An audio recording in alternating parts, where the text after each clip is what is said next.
Hey guys, so a lot's been happening since I've last come on here and shared with you guys an update about everything that's going on. So what I'm going to do today is kind of share what has been happening, what the progress of my hair looks like, just all sorts of things that I have found that I think might help shed some light on some things. So yeah, here we go. All I need from you to leave.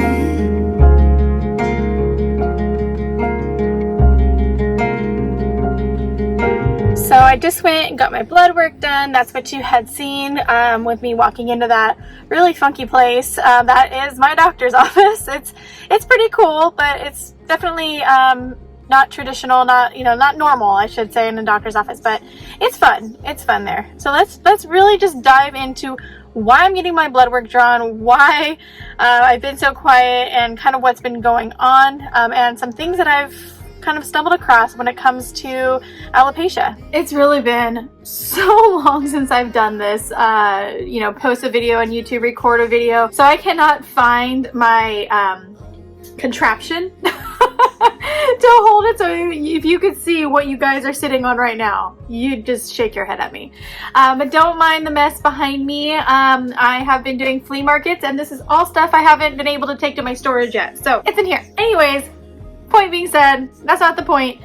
Let's dive into what the topic is about on this video in particular. So about 8 months ago, I uploaded all about my alopecia struggles, and let me tell you, I am still struggling with it. About, what was it, last July, I started developing a new spot. Well, it's grown. Like, I have 2 spots now. They're growing back and then they're falling out. They're growing back and they're falling out. And I have not been able to manage it. Now, I know I am really partly to blame for that because I have not stayed consistent like I should be. So I'm not consistent on my fitness, on my supplements, on just my diet. Honestly, it got to a point where I struggled so much with it, and I kind of felt like nothing was really working. And so therefore, I kind of gave up a little bit. I'm not gonna lie. I mean, I'm being completely candid, completely honest here. It just got to get to a point to where I was done. I was done fighting it. And on top of that, I got really busy with work. So add that on top of just, kind of being done and not really wanting to focus on it, kind of like wanting to forget about it, to, just diving into work, and it was just a recipe for disaster. So needless to say, it hasn't gotten better. It's now at a point where I cannot wear my hair down without a hat. I can only wear my hair up in a ponytail, and even then sometimes you can still see the patches. Now, leading up to the point also of this video, give a little bit of a backstory, because that's what's going to help you kind of understand where I got to the conclusion that I'm finding myself getting to right now. Now, as I get into this, I am going to start talking about periods, about just like the female physiology, and all of that. So if you are just one of those people who get really squirmish about talking about periods and blood and heaviness and all of that good stuff, you might want to bounce out now, because I'm gonna get into it. It's gonna get, I'm not gonna say like deep, but it's gonna get into it. So here we go. I was speaking with my friend. I was letting her know I have extremely bad periods. They are so heavy to a point where I can go through a super tampon in 1 to 2 hours. Yeah, it's crazy. And they're very painful. I have very painful periods, sometimes to a point where I'm in the fetal position and I can't move.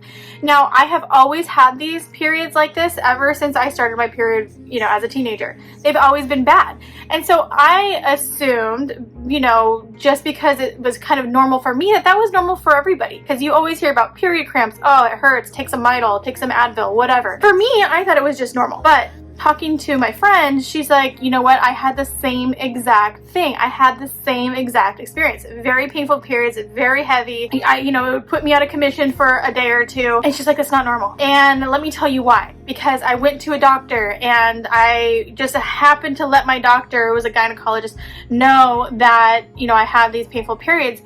Well, he had told her, well, why didn't you come to me sooner? Because if you would have come to me sooner, I would have let you know that that is not normal. So he had her do ultrasounds, do all these things. Come to find out, she had multiple cysts on both ovaries. She had surgery done. She says it was a night and day difference. She is so happy that she got that done. Her periods are very light. She almost doesn't even know that she's on her period when she is. I was like, whoa, that would be amazing, because let me tell you, I dread every month. I mean, my period is like clockwork, but I dread every month when it comes up. So with that being said, I decided, okay, well, maybe it'd be a good time to go see a gyno, because I haven't seen one since I was 21. I'm 36.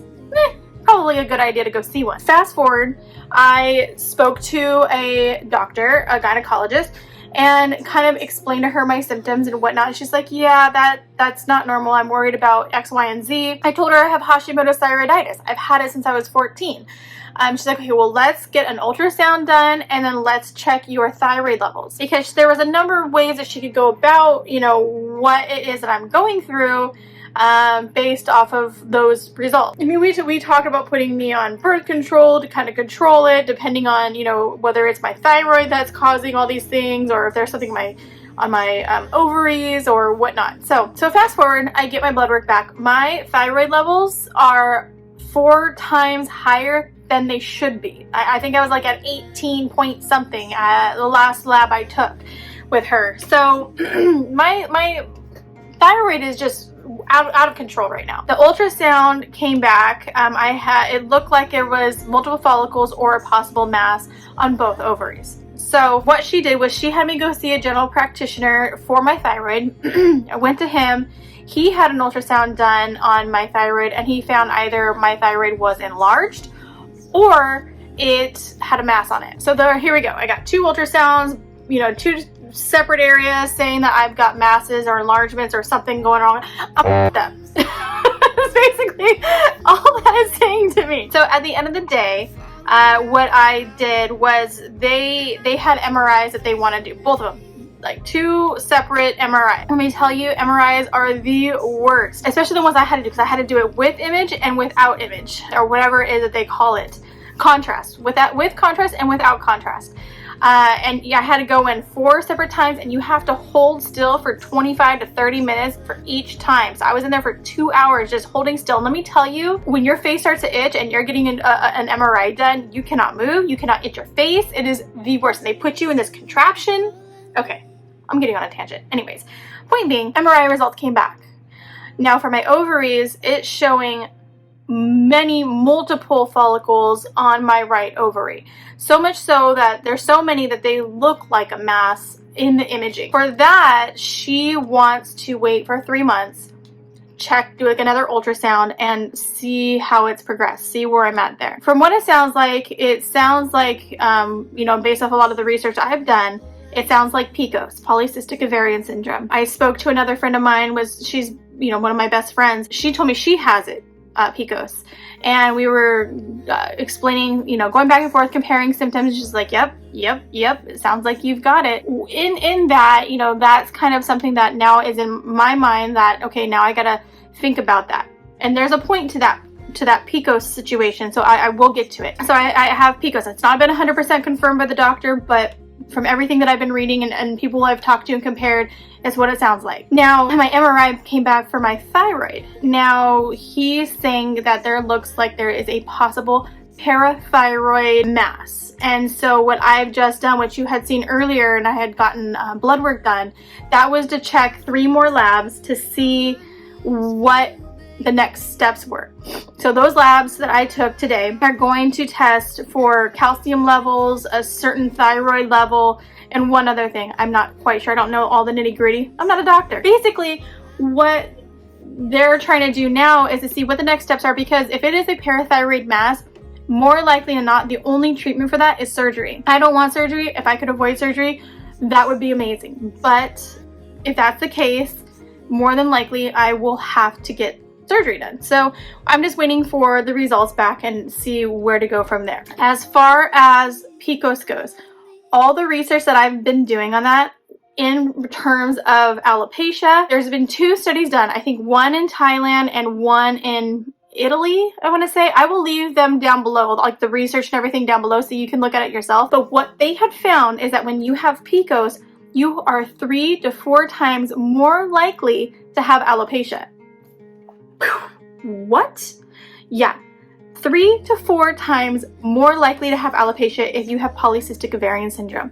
That to me is insane. Now, they say when you have one autoimmune condition, you can have multiple.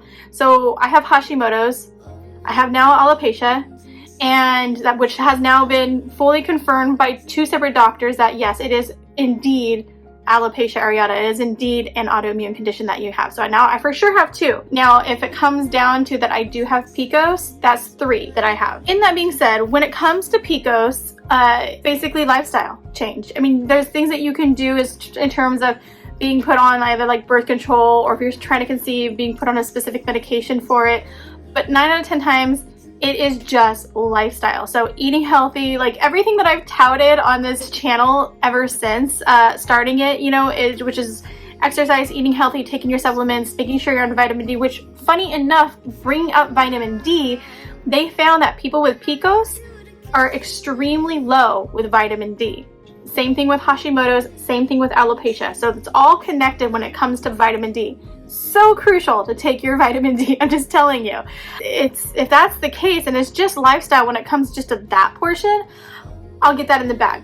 Fine, I'm gonna get back on track, get back to what I need to do, and go from there.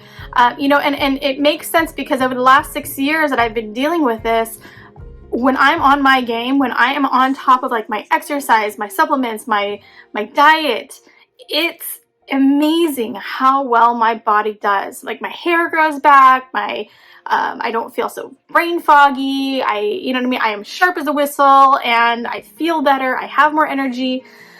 So of course it makes sense because I've experienced this before. So if I've experienced before and I've done it before, just do it again. You know what I mean? Like, let's just get back on track. Let's stop the BS and get back on track. And that's what I keep telling myself. But it's like, I keep telling myself, if you want to be better, you have to do better. And so that's kind of where I'm at with that. Now, the thing that kind of scares the absolute crap out of me is the thyroid thing. So basically, from what I understand, and I could have this wrong, so if you understand it a little bit better, please tell me. So you have your thyroid, which is just a little butterfly-shaped organ in your throat right here.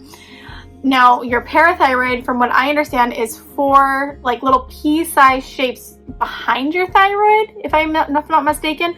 So usually when you have a parathyroid mass, it causes all of these crazy symptoms. A lot of things I think you would experience with Hashimoto's if you have that fatigue, muscle soreness and muscle weakness, just insomnia, just a ton of different things. Typically, if you do have a mass as a parathyroid or on your parathyroid, it's usually just one of the P1s that, you know, one of the 4 that you'll have the mass on. Sometimes it could be 2 out of the 4, rarely is it all 4. So it could just be one of them. And it's as simple as getting in there, making a slit and pulling it out, or pulling out as much as they possibly can. The good thing from what I've read a lot of times is those tumors or those masses are benign. So they're non-cancerous. Sometimes they can be, but more often than not, they're not. Yeah, that's basically what's been going on with me in a nutshell. Why I've been so quiet on here. Mostly because I've been really busy with work, but on top of that, I have also just kind of been in this like downward spiral a little bit of everything I'm doing is not working, or what I've done in the past is not working. And I mean, no shit, Sherlock, it's not going to work if you're not being consistent with it, which I haven't been. So it's just kind of one of those things, like a real honest journey to myself, saying like, hey, like a real honest sit down, I mean, with myself, just to say, hey, you need to get it together, like knock it off. You know what you need to do, just do it. I'm gonna get back on track, you guys, and I'm gonna show it here. I'm gonna share it here, you know, from what I eat in a day, you know, what I'm doing just like to get my mind right, to get back into that healthy situation that I'm in. I'm also gonna keep you guys updated about the PCOS situation, thyroid surgery situation, if that is gonna be a thing, if I have to walk down that road. I'll keep you guys updated here, and I will certainly let you know how the alopecia gets better or worse or whatever. I can show you really quick where I'm at right now. Show you guys. I think it's right there, and then I have one right here. it's kind of hard for me to show you, and I don't know if you guys are seeing it right, but yeah. So that's kind of what I'm dealing with at the moment. And I just wanted to be honest and share everything that I have going on with me and what I've found, because I think having or knowing that I might have PCOS, it blows so much out of the water. And I think in terms of giving answers that we may have never thought were related. So, you know, having PCOS and having alopecia, it might be a good idea if you do have alopecia and you're trying all these things with diet and lifestyle and whatnot, and you're not finding any relief from that. Might be a good idea if you're a woman to go get checked out and see if you have PCOS or anything going on with yourself, you know, in your ovary region, or if you have like endometriosis or anything like that. So it might be a good idea to go get checked out because things that we don't think are related are actually related. So yeah, that's all I've got for you guys today. I will keep you updated. Like I said, I will start being more consistent on here as much as I possibly can. But I will start sharing with you what I'm doing to kind of combat the things that are happening in my life right now. All right, so please let me know if you guys have any questions. I'm an open book. Please leave me comments down below. I love just interacting with you guys, and I will talk to you next time. Okay, stay safe, stay healthy, and peace.